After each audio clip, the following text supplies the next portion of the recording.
Snake, leave this to me. I'll go to the server room. The corridor's full of microwaves. One of us is enough. My body is a machine. I can take it. Your body may be a machine, but your heart is human. You've got a life to go back to. She means nothing to me now. Raiden, look at me.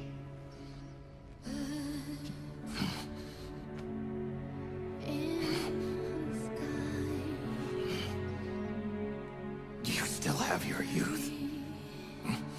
Don't waste it. Liberian, but white as snow.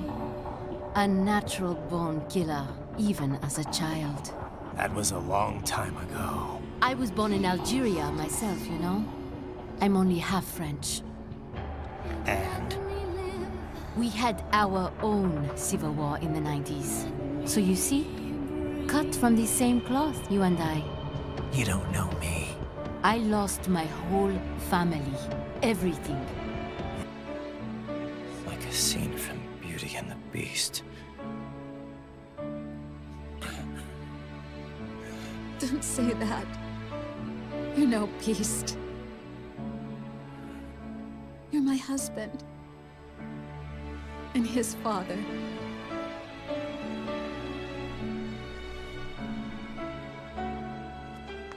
And me, I'm going to do my very best to be the wife and mother this family deserves. Well, if it isn't Saucy Jack. Played college ball, you know. At some cushy Ivy League school. Try University of Texas. Could have gone pro if I hadn't joined the Navy. I'm not one of those beltway pansies.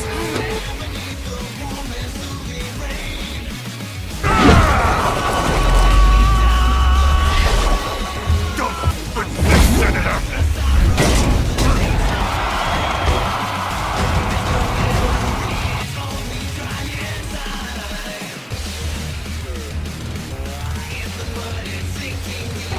Nanomachines, son!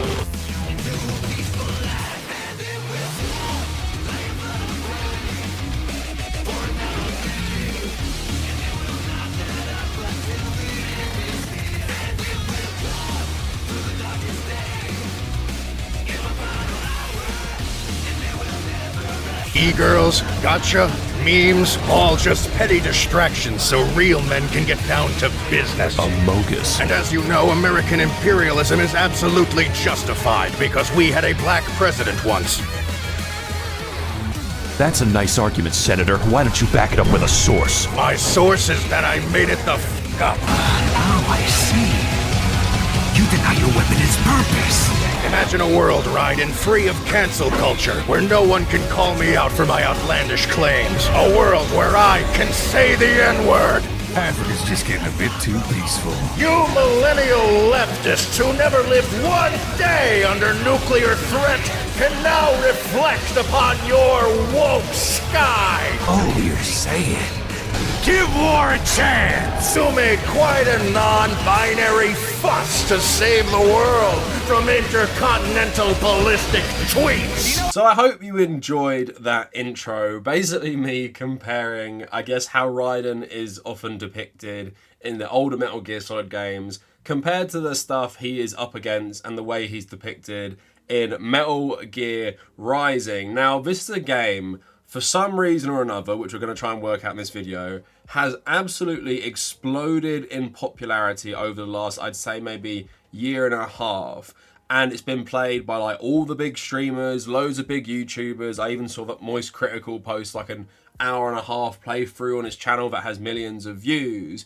And there's just something about this game that in 2022, 2021 is speaking to a lot of people who may not even necessarily be fans of the Metal Gear Solid games at all. So what I want to do in this video is talk about why this game has become essentially a massive viral meme and how it's actually so fitting, because the Metal Gear Solid games starring Raiden are actually obsessed with memes. Memes are actually one of the main themes of the game, but of course I'm talking about Richard Dawkins and the term meme that he created back in 1976. But there is some relevancy to the term he used and internet memes, and he's even spoken about this before as well. And you guys will know I'm not a big fan of Richard Dawkins at all, but Metal Gear Solid as a franchise is pretty influenced by this meme theme. So we're going to have to talk about that and how essentially it's so fitting that a game all about memes has become such a massive meme that it's just become insanely popular again, and even forced me to go back and play it again. Like, I played it when it came out, I enjoyed it, and I was a bit disappointed because there was a promised version which was either running on the Fox engine or the Metal Gear Solid 4 engine and was going to take place between MGS2 and MGS4, and I was still a bit disappointed the game wasn't that. Thankfully, because of the memes, I went back and I'm happy to report it's an amazing game, and it's also a very, very good and faithful Metal Gear game, which we're going to get into in a bit. Before we go any further, don't forget to like the video if you want to support the video. Also, I've been doing this new thing in my video where I ask people a question to reply to in the comments. The one today is pretty good, and I will pin the best one. Who is your favourite character in Metal Gear Rising and why? And maybe put a quote in there from something they said. The best comment or the most interesting one I will pin on the comment section. Also, bonus question, what is your favourite song in Metal Gear Rising? Because this game has an absolutely fantastic and cheesy soundtrack. I'd say mine is probably Red Sun, that plays when you fight Sundowner, but there are so many good ones, it's kind of impossible to pick. Also, if you want to support my work going forward, please consider becoming a patron. I want to build up as many $1 to $3 patrons as possible. The benefits of that are getting my Nintendo Switch friend code and also getting access to the private patrons Discord server. Also, check out my second channel, the Kavernacle Extra, where I archive my streams, including a stream of me beating Sundowner without actually taking down any of his shields. It was a lot of fun, a lot of trash talk on the stream itself. Oh, I can't believe I did that. And join my subreddit and check me out on social media at the Kavernacle. So before we analyse how this game became a massive meme, I guess I should give my thoughts on it quick. Now, you guys know I love Metal Gear Solid. I've made multiple videos on Metal Gear Solid, on Kojima. I love the politics of this game. I love the gameplay. I love the story. I love everything about it.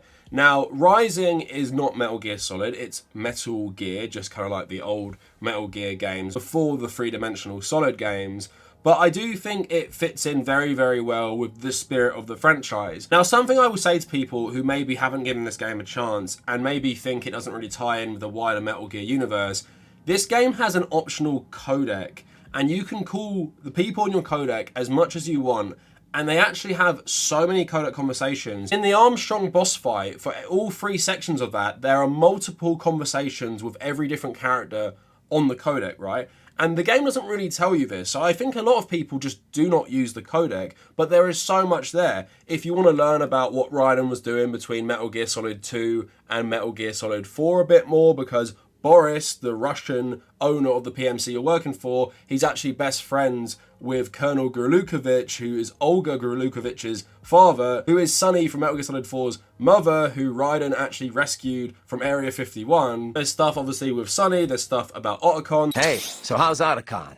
About time he starts thinking about marriage, isn't it? I don't know if he is or not, but either way, no dice yet. And there's stuff to do with Snake. So Raiden, who was this that told you to find your own name before you stopped going by Jack? The one and only Solid Snake. Hero of Outer Heaven, Zanzibar Land, Shadow Moses. The list goes on. Right. Guy's a legend. I forgot you knew him so well. There's stuff about Rose, there's stuff about the Colonel AI and Big Shell. Honestly, as a massive Metal Gear fan, abusing this codec and finding out all this information was great. And there's also so much political subtext you will miss if you only play through the game. Like, it's pretty clear this game's politics are left-wing, anti-capitalist, anti-US foreign policy. Like, that's obvious to a lot of people, but maybe not as obvious if you don't use the codec. Like, Kev and Raiden will talk about how ridiculous capitalism is, right? They'll constantly talk about US foreign policy after 2001. They'll talk about the WMD lie. This game wears its politics on its sleeve, and obviously the goal of Armstrong is to create another global conflict so he can jumpstart the war economy, just like how it was after 2001. Not very subtle, but again, there's a lot of political subtext in the codec conversations, and I would recommend to everyone, if you don't think this game has like left-wing politics, or maybe you missed a lot of the politics, please check out the codec. And generally, I really like the gameplay. It is basically taking the Raiden vamp fight from MGS4 and making it into a game which is even more ridiculous. Metal Gear Ray fight at the start sets this game up to be stupid, but I do think this game has a lot going for it in terms of the political commentary, despite it being so ridiculous. And on that note, let's get into how this game has become such a massive meme. And I think there's multiple levels to this, but I think two characters in particular embody why this game has become a meme, and we're going to have to analyze them a bit. So the first is Sundowner, who is of course this absolutely huge cyborg with these massive like meat cleaver style swords, who is just like this American warmonger, unapologetic, hardly any motivation. Even if you listen to the codec, they talk about him being like a career soldier, but there's nothing really about him which explains why he loves war so much. He just basically loves war. But this guy is just so over the top and cheesy, and I think he sets the tone nicely about this game's criticism of American foreign policy, in that he just loves conflict. And the funniest line for me at the start made me laugh out loud when he screams, "Give war a chance." Africa's just getting a bit too peaceful. What? Clean break from the war economy. Huh. Well, some of us like that economy. How's an honest warmonger supposed to make a living? What about all the good things war has done for us? Why don't we ever hear speeches about that? Jobs, technology, a common purpose? All we're saying, give war a chance! It's just how gleeful he is in doing all this stuff, so you can see why people have taken so much to the character as this like satire of US foreign policy. But now, because this is how I was introduced to the memes about Metal Gear Rising, I'm going to play a bit more for you in a bit, but you guys would have seen in the intro, basically that dub of Armstrong doing a speech that kind of reflects like contemporary American politics, but it sounds like something he would say, and that really shows how ridiculous this character is. And there's a lot to him that makes him even more memeable than he already is, because of course he looks ridiculous wearing this big suit and the size of him, but the stuff he says during his fight with Raiden, outside of the politics, I think really made him a very memeable character. So two scenes I just want to highlight quick. When he's fighting Raiden and he's talking about playing American football, right? Totally ridiculous, saying how he wasn't a pansy and at University of Texas. But there's one more thing I want you to notice. Maybe you might not have realized this when you were playing. Notice how when he kicks Raiden into the Metal Gear, you can hear a crowd cheering like he's just kicked a field goal at an American football game. Don't f with this, Senator!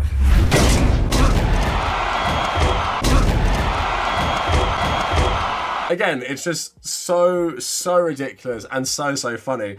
And something I really love about his animation here, right? There's a part of the fight where Raiden kind of pretends he's coming around to Armstrong's ideas about politics, right?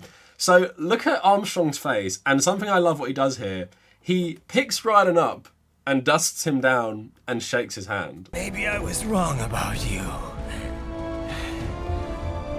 Am I finally getting through?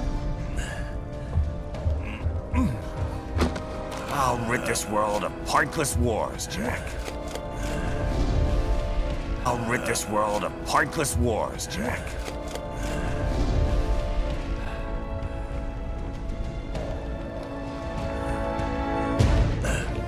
I was wrong. You're not greedy.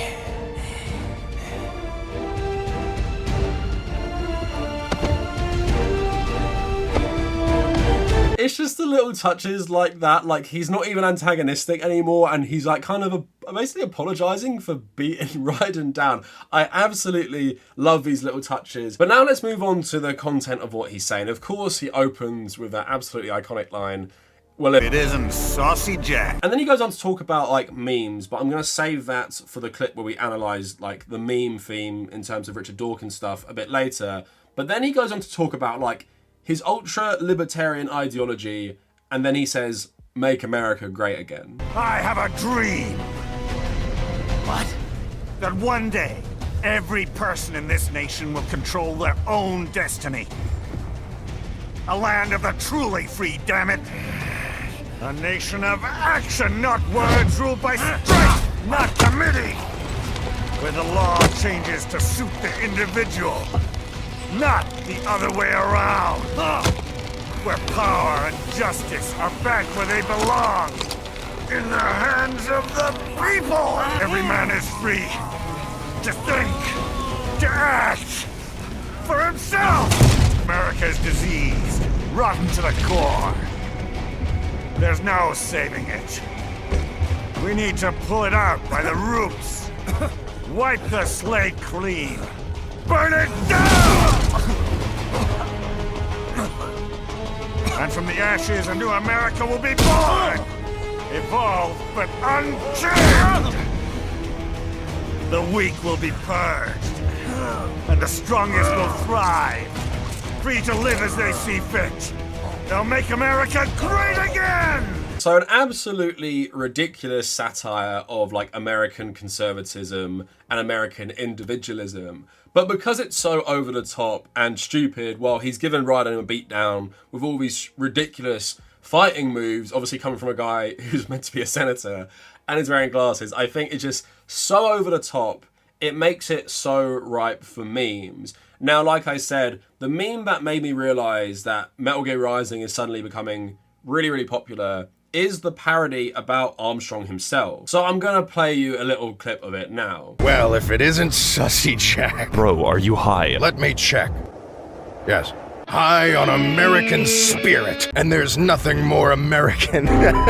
And there's nothing more American than shooting a man in this Walmart of a world. What is Walmart? It's heaven, Raiden. Check the internet lately? Raiden, hop on Twitter. You need to see this. Raiden, it doesn't make any sense. They're being distracted with other nonsense. These baboons don't even know they're at war with Pakistan. This one's calling me a Redditor. And that's just the beginning. E-girls, gotcha, memes, all just petty distractions so real men can get down to business. Amogus. And as you know, American imperialism is absolutely justified because we had a black president once. But why it works so well is, of course, because what he's saying is so ridiculous in this parody, but it does also feel like something he would say if he was around in 2022. And I think that's what makes it's such a good meme and such a good parody and something that is so funny. Also, credit to whoever did the dub, because that is a very, very good Armstrong impression. And also, fun fact for people, the guy who plays Mimir in God of War, you know, the Scottish head you carry around with you,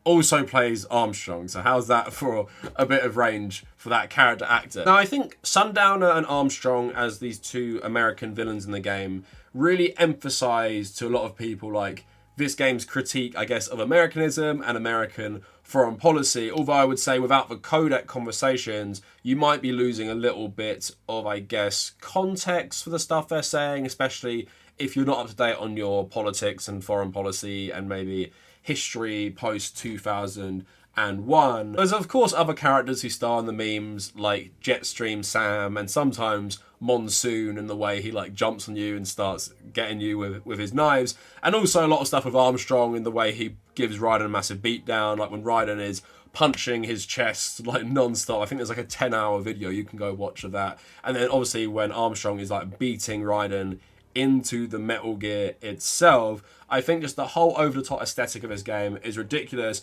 But then I also think what complements this so much is the music, and the music has actually become a meme in itself because the music really underpins so many dramatic moments of these games. And I wouldn't say the music is necessarily like amazing, but it's very like Japanese style American music you get in stuff like Dynasty Warriors or maybe, you know, Devil May Cry with this like screamo, and it just fits so well. I don't know if people pitching this game would have had a struggle including this. It's also very unlike Metal Gear as well, But it's just so good. Like, these songs fit so well, and now there's so many memes about people loving these songs. Please stop saying dumbass things. You're not giving me consent. Red sun over paradise.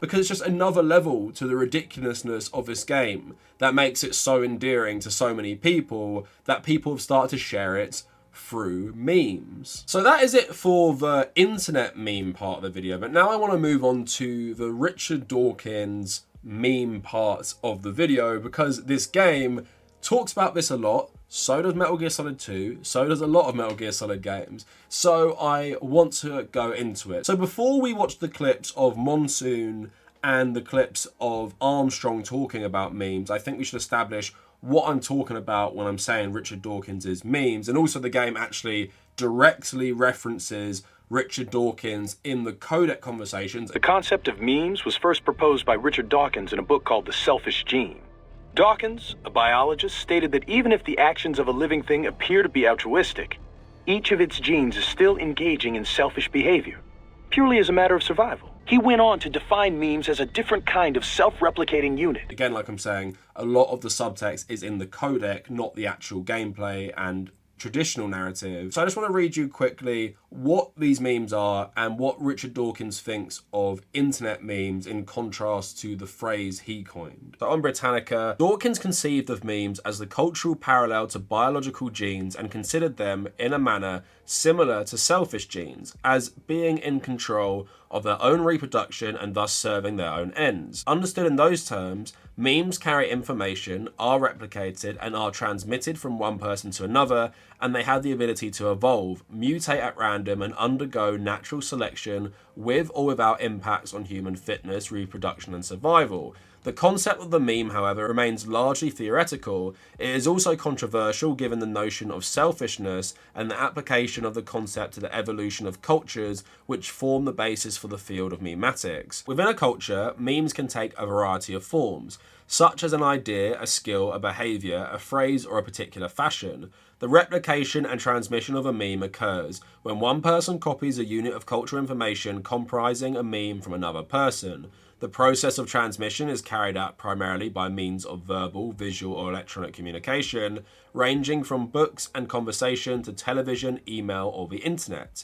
Those memes that are most successful in being copied and transmitted become the most prevalent one within a culture. Memes may be interpreted as being inherently harmful since, according to some scholars, they are parasites or viruses of the mind. Once assimilated into the human mind, their chief purpose becomes their own replication, with humans having little or no control over them. For example, although memes associated with religious or political ideas may benefit the people who carry them, those same memes, when imposed on people whose religions or politics are different, may cause harm, such as through the loss of religious tradition or social political stability. Memes associated with religious or political ideas may also be abused in the case of religious cults or extremist groups, which can result in the death of individuals. Beneficial memes, on the other hand, could include those that promote human health and survival, such as memes associated with hygiene. In the early 21st century, internet memes, or memes that emerge within the culture of the internet, gained popularity, bringing renewed interest to the meme concept. Despite their fundamental similarity to other types of memes, internet memes are considered by Dawkins and other scholars as a different representation of memes. So getting on to what Dawkins actually said about it when asked by Wired. How do you feel about your word meme being reappropriated by the internet? The meaning is not that far away from the original.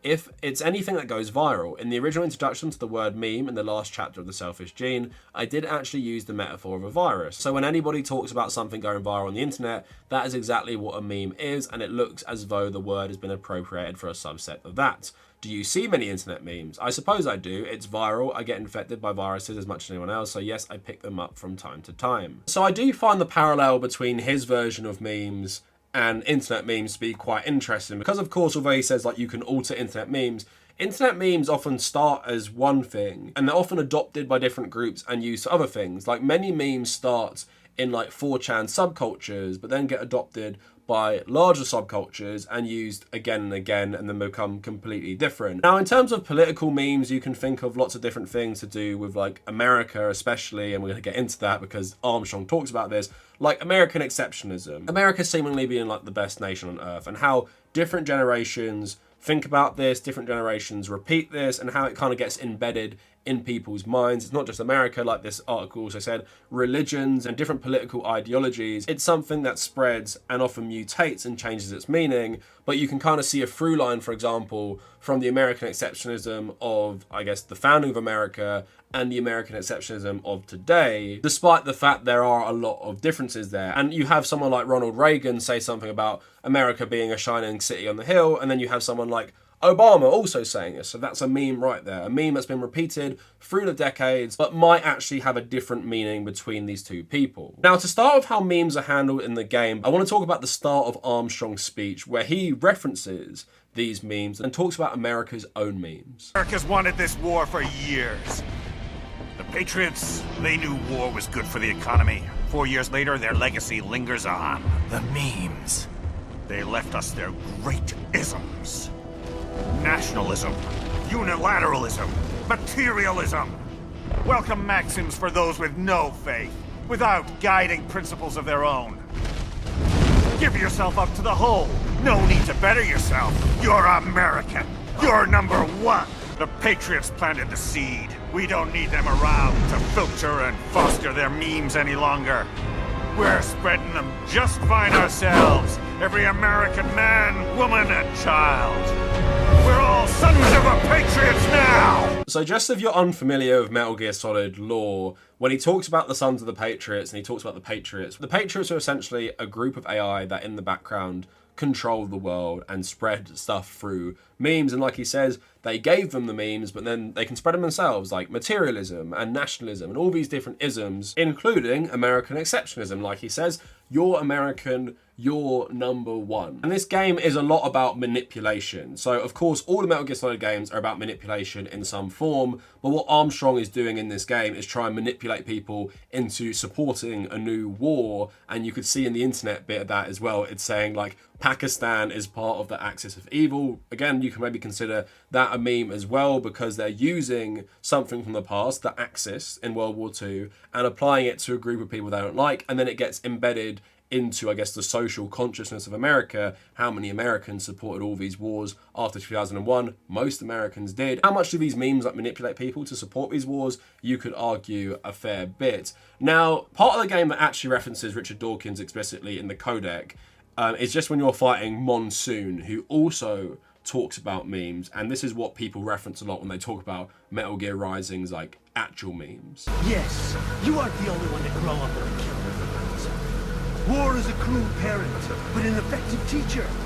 Its final lesson is carved deep in my psyche. That this world and all its people are diseased. Free will is a myth. Religion is a joke. It's controlled by something greater. Memes. The DNA of the soul. They show up. They are the culture. They are everything we pass on.